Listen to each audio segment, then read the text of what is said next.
Constantine did not decide what books were in the Bible, neither did the Council of Nicaea, even though it is a great conspiracy theory. We actually have records and the story is interesting.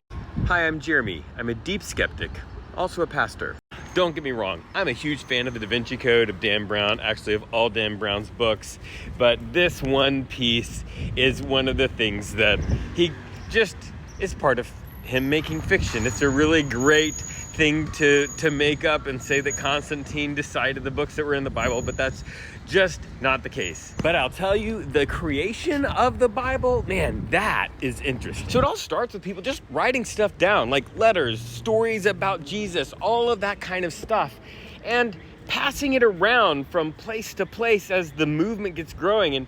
And it's funny because like the people who were writing these things down initially were not thinking of what they were writing as scripture at all. And in fact, you can see there's like a turn that happens in a couple of the people that have written multiple things, that they start to get a sense that like, oh wait, I'm writing stuff that might like outlast me. But that's not how it started. It started with just people telling stories and passing these written stories around. And as the movement grows, some of those stories sort of catch on and people start saying, oh yeah, everybody should read this one. Everybody should read this one. And then some of the stories, for a number of different reasons, don't catch on. Some of the reasons would be because some of the people who actually knew Jesus say, actually, that didn't happen. I mean, it's a fun story, but it didn't happen. But what might blow your mind, it blows my mind, is that really early on, like in the early 200s, we have two lists that emerge, and the lists are from a guy named Irenaeus and another thing called the Mercurian fragment that lists sort of like, these are the books that everybody thinks are the ones. And the whole of the New Testament is contained in those two lists, except for like 4 books. Those books are Hebrew, 1st and 2nd Peter, and 3rd John. So if you want to situate the Council of Nicaea in the story, it happens right here in 325. We actually have records of what the Council of Nicaea talked about. They talked about some really important things, but if you look at the minutes of what they talked about, they didn't talk about what was in the biblical canon. That was just not one of the things they addressed. And wildly enough, we have the minutes of the meeting, so we just know, like, that's not one of the things they even talked about. That's the meeting where Constantine was. That's the one that Dan Brown wants us to see how important it is to his narrative in the Da Vinci Code, which is a great book, by the way. Love the book. It's a fiction book. Then the next thing that happens in the saga is that in the year 367, the Bishop of Alexandria, his name was Athanasius, he published a list of books that he called them canonized, and that was the whole of the New Testament.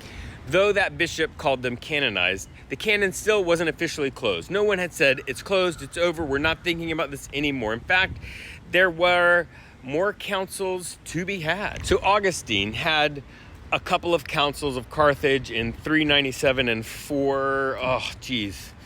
Only I was an actual biblical historian, I'd know that date. But in those meetings, he considered the canon closed, but didn't officially close it yet. Sort of in between those two councils, another really important thing, Pope Damasius I, I don't know if I said his name right, he commissions the Latin Vulgate, and that is the translation of the Hebrew text and the New Testament into Latin, which becomes the sort of foundational canon for the Roman Catholics.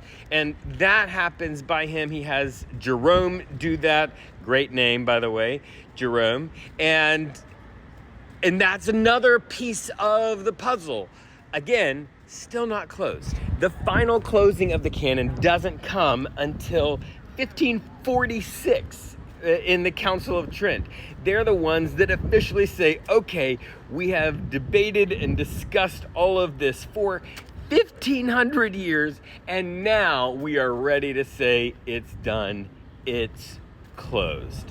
And so they close officially the New Testament canon in the 1500s. And I get it. It's way less sexy and way harder to make conspiracy theories on a 1,500-year process than saying that Constantine did it. but he didn't. And the other thing, though, I think is really helpful, that this is a long process involving lots and lots of scholars over lots and lots of years. There wasn't one moment at which some person had their own agenda to push and theirs is the one that made it through. And for me, that's really helpful.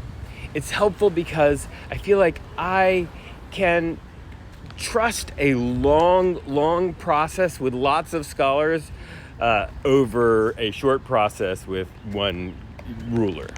But what about all those other gospels? We'll talk about that on another video. But what about all those other stories, all these other books that we've discovered? Well, a lot of them were actually written well after any of the books that we have in the New Testament were written. And many of them just are wild, almost like fan fiction tales, but super fun to read. And you should definitely check them out. But in the words of Alexander Hamilton, just you wait, because that video is coming soon.